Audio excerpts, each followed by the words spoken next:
Olivia Martinez stood at the viewport of the Earth Alliance ship Horizon, watching the stars streak by. In just a few hours, they would reach Valkyria, home of the mighty Valkyrian Empire. At 24, she was the youngest member of the diplomatic team and the only combat specialist included in the mission. Most of the others were seasoned diplomats or scientists. Nervous? A voice asked from behind her. Olivia turned to see Captain Frank Baxter, his weathered face showing the strain of command. "No, sir," she lied. "Just ready to do my job." Captain Baxter nodded.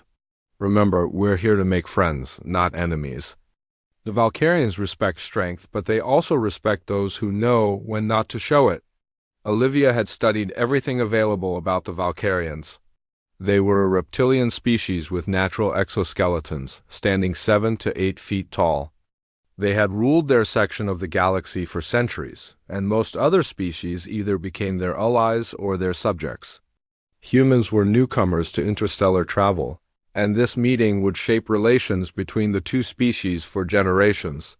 "We're dropping out of hyperspace in 5 minutes, announced the ship's AI. "All diplomatic personnel please report to the shuttle bay." The diplomatic team gathered by the shuttle. Ambassador Patricia Ross, a woman in her 60s with silver hair and sharp eyes, gave final instructions. "The Valkyrians value directness and strength. Do not show fear. Do not apologize. Stand tall, even though they will tower over you." Olivia checked her dress uniform one last time. Unlike the others, she wore the blue and gold of the Earth Defense Force rather than the Diplomatic Corps' gray. Ambassador Ross had insisted on bringing a military representative, saying it would earn the Valkyrians' respect. The shuttle ride to the surface was tense and quiet. Through the windows, Olivia saw a harsh, rocky world with sprawling cities of metal and stone. The Valkyrian capital rose from a mountain, with towers that seemed to challenge the sky itself. They landed on a wide platform near the central fortress. A group of Valkyrians waited for them, their scaled bodies gleaming in the light of their red sun. "Remember," Ambassador Ross whispered as the shuttle doors opened, "show no weakness." The air of Valkyria hit Olivia like a furnace, hot and dry. She forced herself not to cough as she followed the ambassador down the ramp, the Valkyrian greeting. Party was led by a massive male with red gold scales and eyes like burning coals. He wore elaborate armor decorated with symbols Olivia recognized as military achievements. "I am General Torval," he announced in a rumbling voice. "Emperor Kryl has granted you the honor of his presence. Follow me." The humans were led through massive hallways carved from living rock. The walls were decorated with scenes of battle and conquest. Olivia noticed there were no images of peace or cooperation anywhere. They entered a vast chamber with a ceiling so high it disappeared into shadow. Hundreds of Valkyrians lined the sides, all standing at rigid attention. At the far end, on a throne made from what looked like the bones of some enormous creature, sat Emperor Kryl. Even seated, the emperor was intimidating. His scales were black as night with streaks of crimson, and a crest of horns crowned his head. A scar ran from his left eye down to his jaw, giving him a permanent sneer. "The humans approach?" announced General Torval, his voice echoing through the chamber. Ambassador Ross stepped forward and bowed slightly, not too deep, as that would show submission, but enough to show respect. "Emperor Kryl, I bring greetings from Earth and the United Alliance of Human Worlds. We come in peace, seeking friendship between our peoples." The Emperor studied them for a long moment. His gaze moved slowly from one human to another, lingering longest on Olivia. "So," he finally said, his voice deeper than any human voice could be, "these are the humans who have been pushing into our region of space, establishing colonies and making treaties with lesser species. We have been exploring and meeting our galactic neighbors," Ambassador Ross corrected gently. "We believe in peaceful cooperation and cultural exchange." A sound like grinding stones filled the chamber. It took Olivia a moment to realize the Emperor was laughing. "Cultural exchange?" he repeated. "Is that why you have spread to 7 star systems in less than 50 years? Captain Baxter stepped forward. "Our expansion has been peaceful." "We have not taken any world that was claimed by another species. Emperor Kral rose from his throne, and Olivia had to stop herself from stepping back. Standing, he was nearly 9 feet tall, his powerful tail balancing his massive upper body. Yet you now stand at the borders of the Valkyrian Empire, the greatest power in this sector for 1,000 years. He pointed a clawed finger at the humans. Tell me why we should not simply claim your worlds now, before you become a true threat. Ambassador Ross remained calm. Because we offer friendship freely, an alliance between our peoples would benefit both. We bring new technologies, new ideas. You bring weakness, interrupted the Emperor. Look at you, soft skin. No natural armor, half our size, his eyes fixed on Olivia. And you bring a small female to our war council? Is this meant to insult us? Olivia felt her face grow hot. Every eye in the chamber turned to her. Specialist Martinez is a decorated combat expert, Ambassador Ross explained. She represents the military aspect of our delegation. The laughter started with Emperor Kral and spread through the chamber like fire. Hundreds of Valkyrians roaring with amusement at the idea of a human female warrior. Does she fight with harsh words? Mocked the Emperor. Or perhaps she negotiates her enemies to death? Olivia took a step forward, her hands curling into fists. Captain Baxter put a restraining hand on her arm. Not here, he whispered. Not now, but the damage was done. The Emperor had seen her reaction, her anger. His laughter stopped and his eyes narrowed. The little one has spirit, at least, he said. But spirit alone is worth nothing on the battlefield. He returned to his throne and made a dismissive gesture. Humans, we have heard your words of peace. Now hear ours. The Valkyrian Empire offers you protected status. You will acknowledge our supremacy, pay tribute, and limit your expansion as we direct. In return, we will not conquer your worlds. Ambassador Ross remained diplomatic. Emperor Kral, surely we can find terms that respect both our peoples as equals. Equals? The word came out as a hiss. You are not our equals. You are barely worth conquering, he leaned forward. But you have 30 days to accept our generous offer. After that, we will consider your refusal a declaration of war. Ambassador Ross tried to speak again, but General Torval stepped between her and the throne. The audience is over, he said. You will be escorted back to your ship. As they were led from the chamber, Olivia could still hear the mocking laughter of the Valkyrians echoing behind them. She walked stiffly, her back straight, refusing to show how deeply the humiliation cut. Back on the shuttle, Captain Baxter broke the stunned silence. Well, that could have gone better. Ambassador Ross looked older than when they had landed. They never intended to treat with us as equals. This was just to show their dominance. Olivia stared out the window at the Valkyrian capital growing smaller below them. We can't accept their terms, she said quietly. We may have no choice, said Ambassador Ross. We're not prepared for a war with the Valkyrian Empire.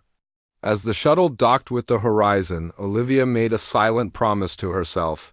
Somehow, she would make the Valkyrians regret their laughter. Somehow, she would show them exactly what a human girl could do. The command staff of the Horizon gathered in the main conference room. The mood was grim. Captain Baxter sat at the head of the table, his face showing the strain of the failed diplomatic mission. Options, he said simply. Admiral George Peterson, who had arrived from Earth just hours ago via emergency jump portal, spoke first. We retreat. We pull back all ships to Earth space and prepare our defenses. That would take months, argued Security Chief William Clark. And we'd be abandoning 3 colony worlds. Ambassador Ross looked exhausted. Perhaps we can negotiate better terms. Buying time might be our best option. Olivia stood near the back wall, not seated at the main table. As the junior officer present, she was there to observe, not to speak. But her mind raced as she listened. The Valkyrians respect only strength, said Captain Baxter. And they've already decided we don't have any. We could demonstrate our technological advantages, suggested Dr. Susan Lee, the ship's chief medical officer. Our shield technology is superior to theirs. Admiral Peterson shook his head. Not enough to win a war. They have numbers and resources we can't match yet. Olivia slipped out of the meeting. No one noticed her leave. She went straight to the ship's library and accessed the database on Vulcarian culture. There had to be something they had missed.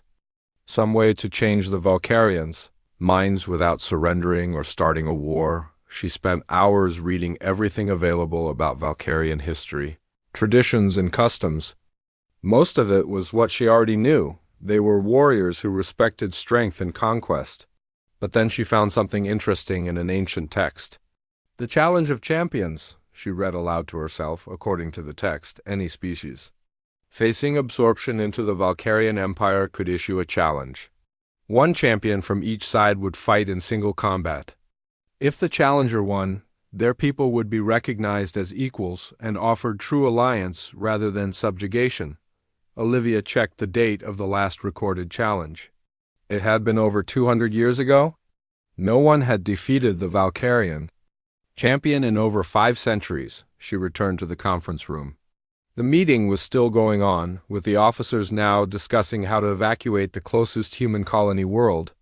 I found something, Olivia said from the doorway. All heads turned toward her. Captain Baxter frowned at the interruption but nodded for her to continue. The Challenge of Champions, she explained, stepping forward and displaying the text on the main screen. It's an ancient Vulcarian tradition. We can challenge them to single combat. If our champion wins, they have to treat us as equals. For a moment there was silence. Then Security Chief Clark laughed. Single combat? Against a Vulcarian? They're 3 times stronger than we are, with natural armor.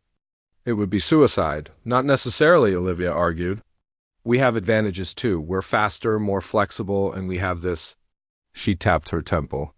No human could defeat their champion, Admiral Peterson said firmly.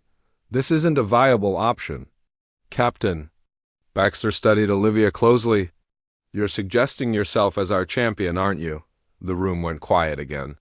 Olivia stood straight and nodded. That's insane, Dr. Lee said. Even with combat training, no offense, Specialist Martinez, but the physical differences are too great. With respect, Doctor, Olivia replied. You don't know everything about me. She turned to Captain Baxter. Sir, I was part of the Tactical Enhancement Program back on Earth. It's still classified. But Admiral Peterson knows about it. All eyes turned to the Admiral, who looked uncomfortable. The tip was experimental, he said. And you were one of only 12 subjects who completed the program. But even with those enhancements, my neural processing is 3 times faster than normal, Olivia interrupted. I can analyze combat patterns in real time and react accordingly. I don't need to be stronger if I can outthink them. Security Chief Clark shook his head. It's still too risky. We're talking about the fate of our species here. And what are our other options? Olivia challenged. Retreat and abandon our colonies? Accept their terms and become their servants? At least this gives us a chance. Captain Baxter rubbed his chin thoughtfully. How would we even issue this challenge? They might just laugh it off. The text says the challenge must be issued directly to the Emperor by the chosen champion, Olivia explained. Once properly issued, refusing it would be dishonorable, and honor is everything to Vulcarians. The debate continued for hours. Most were against the idea, arguing that the risk was too great. But as they explored every alternative, each option seemed worse than the last. Finally, Admiral Peterson called for a break. We'll reconvene in the morning. No decisions tonight? As the room emptied, Captain Baxter pulled Olivia aside. This isn't a game, Specialist. If you lose this challenge, it's not just your life at stake. Olivia met his gaze steadily. I know that, sir. But I also know I can win. That night, Olivia couldn't sleep. She paced her small quarters, thinking about what she was considering. Was it pride pushing her forward? The need to avenge the humiliation she had felt in the Emperor's throne room? Or was it truly her best judgment? She sat at her terminal and recorded a message. Emperor Krall of the Vulcarian Empire. I am Specialist Olivia Martinez of the Earth Alliance. By the ancient tradition of your people, I issue the Challenge of Champions. I name myself as Earth's champion.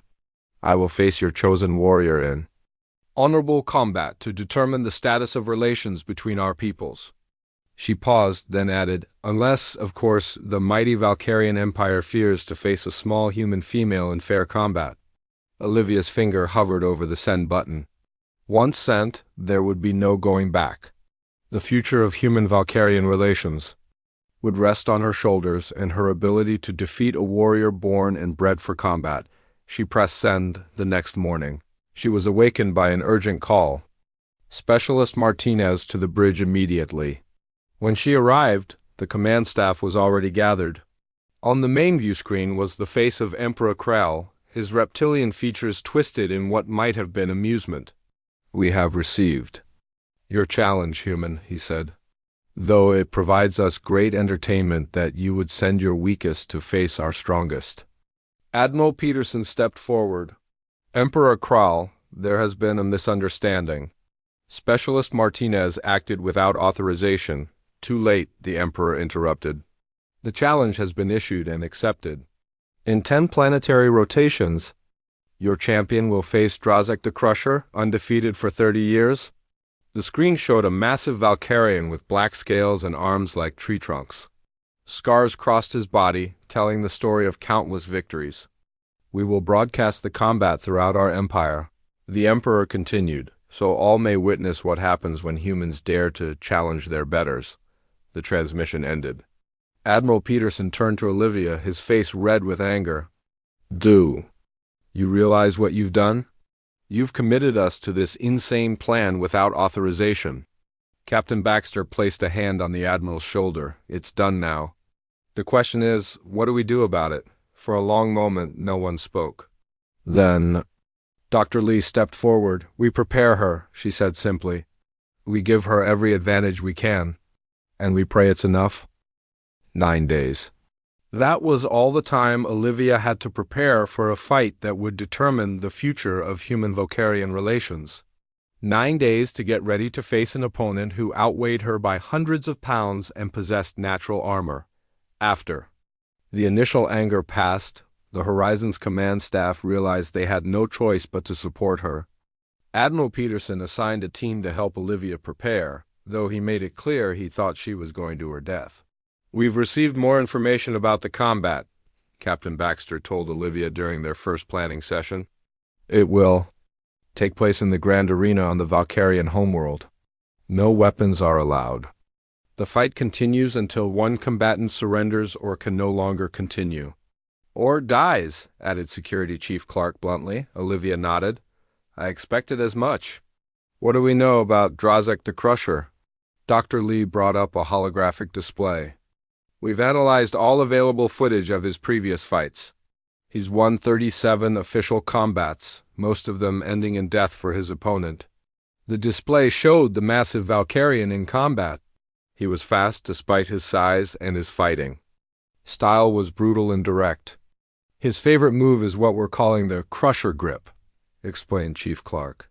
He pins opponents and applies pressure until their bones break or they suffocate. Cheerful, Olivia murmured. There's one piece of good news, said Dr. Lee. Valkyrian exoskeletons limit their flexibility. They can't bend or twist like we can, especially not laterally. Side-to-side movement, clarified Chief Clark. They can bend forward well enough, but their armor plates restrict side-to-side motion. Olivia studied the footage carefully. I see it. When he turns, he has to move his whole body. He can't twist at the waist like a human. Exactly, said Dr. Lee. You're more flexible and probably faster in short bursts, but he's stronger and has much greater endurance. You can't wear him down. For the next week, Olivia trained harder than she ever had before. Mornings were spent in physical conditioning. Afternoons were tactical training with Chief Clark and other security officers playing the role of Drazek, wearing weighted suits to simulate his strength advantage. Dr. Lee monitored Olivia's enhanced neural implants, making small adjustments to increase her reaction time even further. The implants are working at 118% of rated capacity, she told Olivia on the 6th day. I wouldn't push them further. There's a risk of neural feedback. Worth the risk, said Olivia, wiping sweat from her face after a particularly brutal training. Session. Dr. Lee frowned. Not if it leaves you unable to fight at all. On the 7th day, Engineer Kyle Green approached Olivia in the ship's mess hall. He was a quiet man who rarely spoke to anyone outside the engineering department. I've been working on something, he said, sliding a small datapad across the table to her. For your combat suit? Olivia looked at the technical diagrams on the screen. Is this legal under the challenge rules? Kyle nodded. It's not a weapon. It's a modification to the standard impact absorption layer in your suit. It redistributes force across a wider area. Won't stop you from getting hurt, but might keep you from getting killed by a single blow. Thank you, Olivia said sincerely. Kyle shrugged. Least I can do, we're all counting on you. That simple statement hit Olivia harder than any of Drazak's blows would. The weight of responsibility settled on her shoulders like a physical thing. If she failed, humanity would be forced to accept the Valkyrians' harsh terms the night before they reached Valkyria. Olivia couldn't sleep. She wandered to the ship's observation deck, staring out at the stars. She was surprised to find Captain Baxter already there. Couldn't sleep either? He asked. No, sir. They stood in silence for a few minutes, watching the stars streak by. Not going to give you a speech about doing your best, the captain finally said. You already know what's at stake. I do, sir. But I want you to know something, he continued. When you first stepped up with this challenge idea, I thought it was just pride talking, that you were angry about being laughed at. Part of it was, Olivia admitted. Maybe, but what you're doing tomorrow isn't about pride. It's about courage. Real courage, he turned to face her. Whatever happens in that arena, you've already proven what humans are made of. Olivia felt a lump in her throat. Thank you, sir. The captain nodded once, then left her alone with the stars. The next morning, a small delegation from the horizon traveled down to the Valkyrian homeworld. The grand arena was massive, with seating for over 100,000 spectators. Every seat was filled, with Valkyrians eager to watch the human champion be defeated. In the preparation chamber beneath the arena, Olivia changed into her combat suit. Kyle's modifications were invisible, but she could feel the difference in the way the suit moved with her body. Dr. Lee ran a final check on Olivia's neural implants. Everything looks good. Remember, you have the advantage in processing speed. You'll see his moves coming before he makes them. But I still have to avoid them, Olivia said. True, but knowing is half the battle. Security Chief Clark was the last to speak with her before she entered the arena. I've studied every recording of Drazak's fights, he said. He always opens with a direct charge. He's overconfident and expects to end fights quickly. So I should be ready to dodge right away. Yes, and watch for his right arm. He favors it slightly. A deep horn sounded, calling the combatants to the arena. Olivia took a deep breath. Any last advice? She asked. Chief Clark's usually stern face softened slightly. Stay alive. Olivia stepped through the tunnel into blinding sunlight. The roar of the crowd was deafening, a mixture of cheers for their champion and jeers for the human. The arena floor was a circle of packed sand 60 feet across. No place to hide. No weapons to use. Across the circle stood Drazak the Crusher. He was even more imposing in person than in the recordings. His black scales gleamed in the sunlight, and his eyes fixed on Olivia with predatory focus. High above, Emperor Kral sat in a royal box. He stood and the crowd fell silent. Today we witness the challenge of champions, his voice boomed across the arena. Drazak, pride of the Valkyrian Empire, against the human female, Olivia Martinez. Laughter rippled through the crowd at the obvious mismatch. The rules are simple, continued the Emperor. Combat continues until one yields or can no longer fight. No weapons are permitted. He paused, his reptilian mouth curving in what might have been a smile. May the strongest warrior prevail. More laughter from the crowd. Olivia forced herself to stand tall, her eyes never leaving Drazak. A gong sounded, signaling the start of combat. Drazak charged directly at Olivia, just as Chief Clark had predicted. His massive body moved with surprising speed, closing the distance.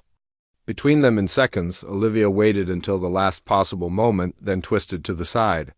Drazak's momentum carried him past her, and she heard the crowd gasp at her speed. The Valkyrian champion turned, his eyes narrowing. This time he approached more cautiously. Olivia knew the real fight had just begun. Drazak circled Olivia slowly, his yellow eyes never leaving her. The crowd had grown quieter, surprised by the human's speed in avoiding the first attack. "You are quick, little human," Drazak said, his voice deep and rough. "But you cannot dodge?" "Forever," Olivia didn't respond. She needed all her focus for the fight. Her enhanced neural implants were working overtime, analyzing Drazak's movements, predicting where he would strike next. He lunged again, massive arms reaching for her. Olivia ducked under his grasp and rolled away. As she came up, she landed. A quick strike to the back of his knee. It was like hitting solid rock. Drazak barely seemed to notice. The Valkyrian champion turned, faster than she expected. His fist caught her shoulder, sending her sprawling across the sand. Pain exploded through her body, but Kyle's modified suit absorbed some of the impact. Without it, her shoulder would have been shattered. The crowd roared with approval as Olivia struggled to her feet. She could hear the human delegation's concerned voices from their small section in the stands. "First blood to me," Drazak said. Showing his pointed teeth in what passed for a smile among Valkyrians, Olivia took a deep breath, centering herself. The blow had hurt, but she was still in the fight. More importantly, she had learned something valuable. Drazak was quick, but he telegraphed his moves. His right shoulder dipped slightly before he struck with that arm. For the next 10 minutes, the combat continued in much the same way. Drazak would attack, and Olivia would evade.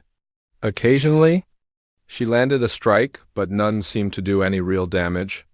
Twice more, Drazak managed to hit her, once on the ribs and once grazing her head. Each time Olivia got back up, the crowd's mood began to shift. What they had expected to be a quick one-sided slaughter was turning into a real contest. Some Valkyrians were even cheering for Olivia now, impressed by her refusal to stay down. "Stand and fight properly," Drazak roared, frustration evident in his voice. "Stop dancing away like a coward." "Why?" Olivia asked, speaking for the first time. "Are you getting tired, Drazak?" The taunt hit its mark. With a roar of anger, Drazak charged again, abandoning his more careful approach. Olivia sidestepped, but not quite fast enough. Drazak's arm caught her midsection, knocking the wind from her lungs. Before she could recover, he grabbed her arm and swung her like a doll, slamming her into the sand. Pain shot through Olivia's body. 3 ribs cracked, and her left arm felt like it was on fire. The modified suit had prevented worse damage, but she was hurt badly. Drazak stood over her, placing one massive foot on her chest. "Yield, human," he demanded. "Yield and live." Olivia couldn't breathe with his weight pressing down on her. Black spots danced at the edges of her vision. The crowd was chanting Drazak's name, sensing the end was near. In the human section, Captain Baxter stood rigid, his face pale. "Get up," he whispered. "Get up, Olivia." With her good arm, Olivia grabbed Drazak's ankle and twisted with all her strength. It wasn't enough to move him, but it surprised him. His balance shifted for just a moment, and Olivia rolled, freeing herself from beneath his foot. She scrambled away, coughing and gasping for air. Her ribs screamed in protest, and her left arm hung limp at her side. Drazak laughed. "Still fighting? Good. It is no honor to defeat one who gives up easily." Olivia's mind raced. She couldn't win a battle of strength. She couldn't even land an effective blow against Drazak's armored body. But her enhanced neural processing was still working, analyzing everything she had seen. And she had seen something important. During their combat, she had noticed that, after each attack, Drazak took exactly 2.3 seconds to reset his stance. It was a small window, but it existed because of the Valkyrian's rigid exoskeleton. He simply couldn't move as fluidly as a human. She also noticed that when he reset his stance, the joints connecting his limbs to his torso were momentarily exposed. The natural armor there was thinner, allowing for movement. Olivia had one chance. One very slim chance. She stood shakily, holding her injured arm close to her body. She swayed slightly, looking more hurt than she actually was. "Come on, Crusher," she taunted, her voice raspy from the pressure that had been on her chest. "Finish what you started." Drazak growled and moved toward her. He was being more cautious now, respecting her ability to keep getting up. Olivia stumbled backward as if struggling to stay on her feet. The Valkyrian champion saw his opportunity and lunged forward, arms extended to grab her. Instead of dodging to the side as she had done before, Olivia dropped straight down, sliding between Drazak's legs. The move surprised him, and his momentum carried him forward. In that critical 2.3-second window as he tried to turn, Olivia sprang up behind him. With her good arm, she struck precisely at the joint where his head connected to his neck, one of the few places where the exoskeleton was flexible enough to allow movement. Her fingers found the nerve cluster she had been searching for.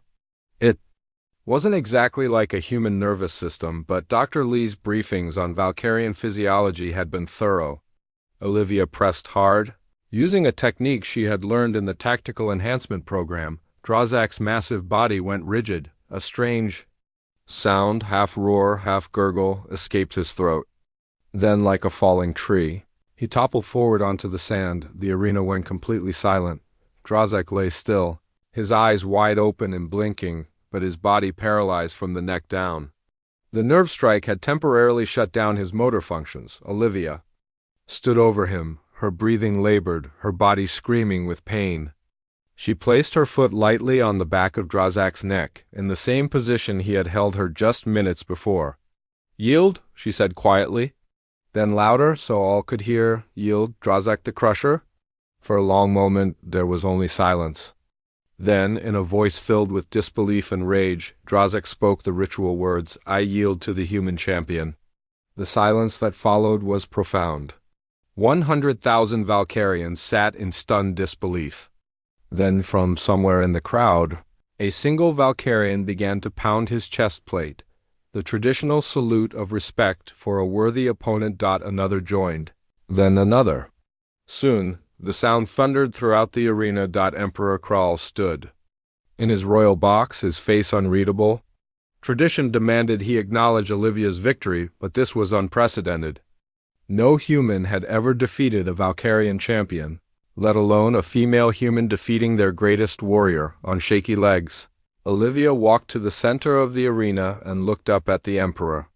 Blood trickled from a cut on her forehead, and she cradled her injured arm, but she stood tall. The Emperor raised his hand, and the arena fell silent again. "The challenge is complete," he announced, his voice carrying to every corner of the vast space. "The human champion is victorious." Another round of chest-pounding filled the air. Even some of the Emperor's guards were joining in now. In the human section, Captain Baxter let out the breath he had been holding. "She did it," he whispered. "She actually did it." As medical teams rushed onto the arena floor, some to tend to Drazak, others to Olivia, the reality of what had just happened began to sink in. A human girl had defeated the greatest Valkyrian warrior in single combat, and nothing would ever be the same again. 3 days after the combat, Olivia sat in the medical bay of the Horizon, watching as Dr. Lee checked her injuries. The doctor had used advanced healing techniques to speed up her recovery, but Olivia's body still ached from the battle. "The ribs are healing nicely," Dr. Lee said, studying the scan results. "Your arm will take longer, but you should have full use of it again in a few weeks." "Thank you," Olivia said. "For everything. Your briefings on Valkyrian physiology saved my life," Dr. Lee smiled. "You're the one who remembered the nerve cluster location while being thrown around like a rag doll. I'm just glad it worked." The ship's intercom chimed. "Specialist Martinez," came Captain Baxter's voice. "When Dr. Lee clears you, please report." "To Conference Room 1, the Valkyrian delegation has arrived." Olivia felt a flutter of nervousness. This would be the first official meeting between human and Valkyrian representatives since her victory. The fate of the relationship between their species would be decided today. "Go on," Dr. Lee said, helping Olivia into a clean dress uniform. Make us proud. Again. Olivia walked slowly to the conference room, careful not to aggravate her healing. Ribs, when she arrived, she found the room already filled with people. The human delegation sat on one side of the long table, led by Admiral Peterson and Ambassador Ross. On the other side sat 5 Valkyrians, including General Torval, Captain. Baxter stood as Olivia entered. "Ah, here she is, Specialist Martinez. Please join us." To Olivia's surprise, every person in the room, human and Valkyrian alike, stood as she walked to her seat. Even more surprising, General Torval thumped his chest plate in the Valkyrian. "Salute of respect." "The victor enters," he said formally. Once everyone was seated again, Admiral Peterson spoke. "We're here to discuss the terms of the alliance between our peoples, as dictated by the outcome of the Challenge of Champions." General. Torval nodded. "Emperor Kral honors the ancient traditions. The human female defeated our champion fairly. According to our laws, humans are now recognized as equals to Valkyrians." The relief in the room was palpable. The threat of war or subjugation was gone. "The Emperor wishes to speak directly to your champion," General Torval continued, gesturing to a large view screen on the wall. The screen flickered to life, showing Emperor Kral seated on his throne. His expression was solemn. "Olivia Martinez of Earth," he said, using her full name and planet for the first time. "You have done what no other has done in 5 centuries. You have defeated our greatest warrior in honorable combat." Olivia stood and bowed slightly, just as Ambassador Ross had done during their first meeting. "Thank you, Emperor Kral." "I confess," the Emperor continued, "I did not believe it possible. We Valkyrians have always judged strength by size and power. You have shown us that true strength takes many forms." "My victory was not just my own," Olivia replied. "It belonged to all humans, just as Drazek fought for all Valkyrians." The Emperor nodded. "Well spoken.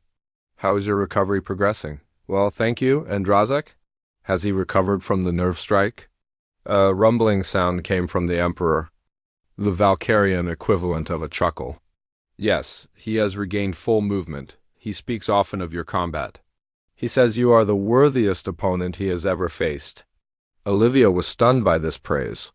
"I would like to meet him again, under more peaceful circumstances." "That can be arranged," the Emperor said.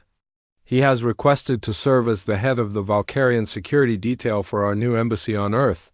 The negotiations continued for several hours. Trade agreements were discussed, military cooperation was planned, and cultural exchanges were arranged. Throughout it all, the Valkyrians treated the humans as true equals, with none of the condescension they had shown before. When the meeting ended, General Torval approached Olivia privately. "You should know," he said quietly, "that your victory has changed more than just human-Valkyrian relations. Other species who live under our protection are now asking for similar challenges. Will the Emperor allow it?" Olivia asked. The general's mouth twisted in what might have been a smile. "He has no choice. Tradition demands it. But I suspect few will succeed as you did. Your victory was ... unique." "Because I'm human?" "Because you saw beyond physical strength?" General Torval said. "You found another way to win. That is rare in any species." 2 months later, Olivia stood on a platform in the Great Hall of the Valkyrian High Council. Her injuries were fully healed, and she wore a new uniform with the rank insignia of lieutenant.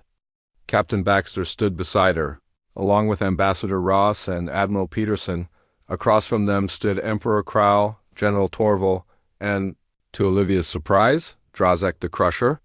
The massive warrior looked just as intimidating as he had in the arena, but now he inclined his head to Olivia in respect. Emperor Kral addressed the assembled Valkyrians and humans.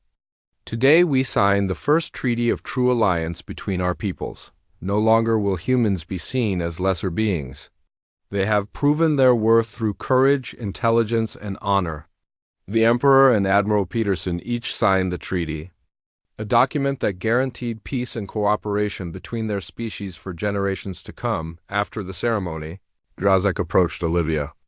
Up close, the scars on his exoskeleton were even more numerous than she had realized.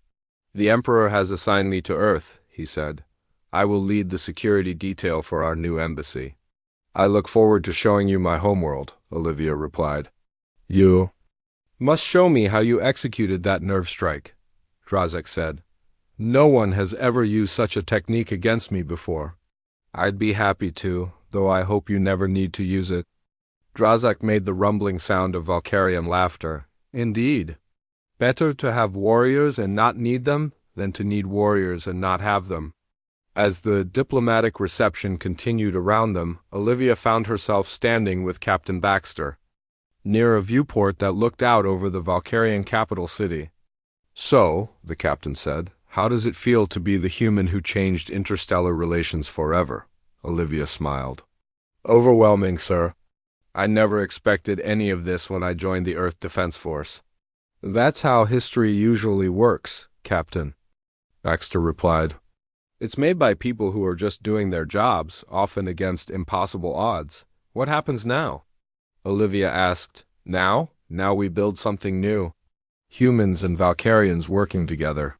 He looked out at the alien city. The galaxy just got a lot more interesting. Word of the human victory spread quickly through the stars. Other species, long intimidated by the Valkyrians, began to view humans with new respect. Some sought their own alliances with Earth. Impressed by the species that had stood up to the mighty Valkyrian Empire. In the years that followed, Olivia would serve as a bridge between the two cultures, teaching Valkyrians about human adaptability and creativity, while helping humans understand Valkyrian traditions and honor. And whenever a new species encountered humans for the first time and seemed ready to dismiss them as weak or insignificant, someone would tell them the story of the human girl who defeated the greatest Valkyrian warrior in combat. They never laughed at humans again.